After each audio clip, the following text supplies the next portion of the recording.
किसी ने बड़े ही कमाल की बात कही है, जीवन के रन में खुद ही श्री कृष्ण, खुद ही अर्जुन बनना पड़ता है। रोज अपना ही सारथी बनकर जिंदगी की महाभारत से लड़ना पड़ता है।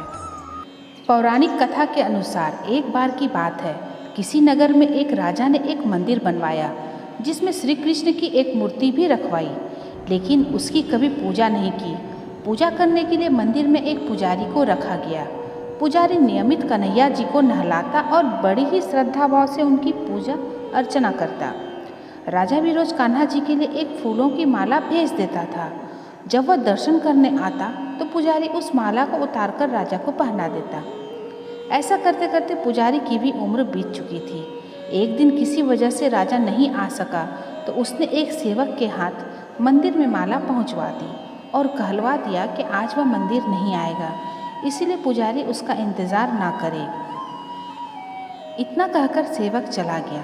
पुजारी ने हमेशा की तरह कन्हैया जी को माला पहना दी, लेकिन जब शाम हुई तो पुजारी जी यह सोचने लगा कि माला उतारकर किसे पहनाई जाए।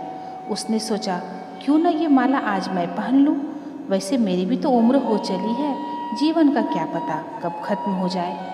इतना सोचकर पुजारी ने माला उतारकर अपने गले में डाल ली, लेकिन इतने में ही सेवक आ गया और उसने बताया कि राजा की सवारी मंदिर पहुंचने वाली है। राजा की सवारी आने की बात जब पुजारी ने सुनी तो वो डर गया। उसने सोचा कि अगर राजा ने उसे देख लिया तो वह उसे मरवा ही डालेंगे।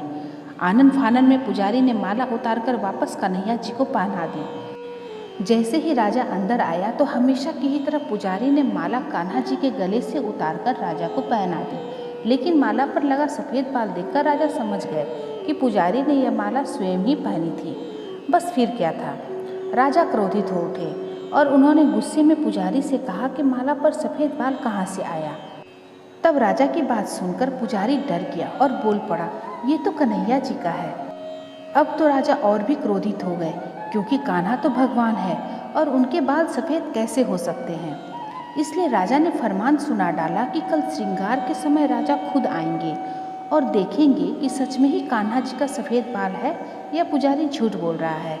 उन्होंने कहा कि अगर पुजारी ने झूठ बोला होगा तो उसे फांसी दे दी जाएगी। राजा का फरमान सुनकर पुजारी का बुरा हाल हो गया। उसने सोचा कि अब क्या करे और वह कहाँ जाए, अब तो उसका मरना तय है। तब रोते रोते वह भगवान की शरण में पहुंचा और उनसे कहा कि हे केशव, मुझसे झूठ बोलने का अपराध तो हुआ है, लेकिन हो सके तो मुझे माफ़ कर दे और राजा से रक्षा करें। पुजारी ने कहा कि हे माधव, आपकी सेवा करते करते मैं वृद्ध हो चुका हूँ, अब आप मुझे माफ़ कर दीजिए, ऐसी गलती दोबारा नहीं होगी। यही कहते कहते पुजारी की न जाने कब आँख लग गई। उसकी आँख तब खुली जब सुबह हो चुकी थी। उधर सुबह होते ही राजा भी आ गया और कहने लगा, आज कान्हा जी का श्रृंगार वह खुद करेगा।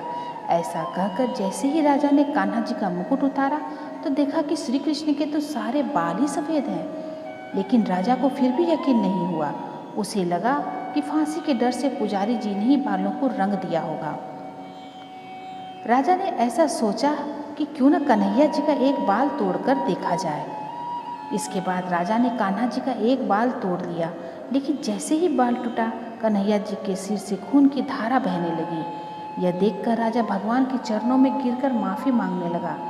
तभी श्री कृष्ण की मूर्ति से आवाज़ आई, हे राजन, तुमने मुझे केवल मूर्ति मात्र ही समझा, इसलिए आज से मैं तुम्हारे लिए केवल मूर्ति मात्र ही रहूँगा। लेकिन पुजारी ने सच्चे मन और पूरी श्रद्धा से मेरी भक्ति की है। उसकी अनन्य भक्ति को देखकर मुझे अपने बाल सफ़ेद करने पड़े। कन्हैया जी ने कहा कि भक्ति में कभी भी संशय नहीं होना चाहिए और सच्चे भक्त की लाज तो मैं कभी जाने ही नहीं देता। दोस्तों, कन्हैया की अद्भुत कथा ये सीख देती है कि जब भी भक्तों पर मुसीबत आई है, कान्हा नंगे पांव दौड़े दौड़े उनकी मदद के लिए आए हैं। बोलो राधे राधे, जय श्री कृष्णा। दोस्तों, आज की कहानी यहाँ समाप्त होती है। अगर वीडियो पसंद आई है तो इसे लाइक और शेयर ज़रूर करें। धन्यवाद। राधे राधे।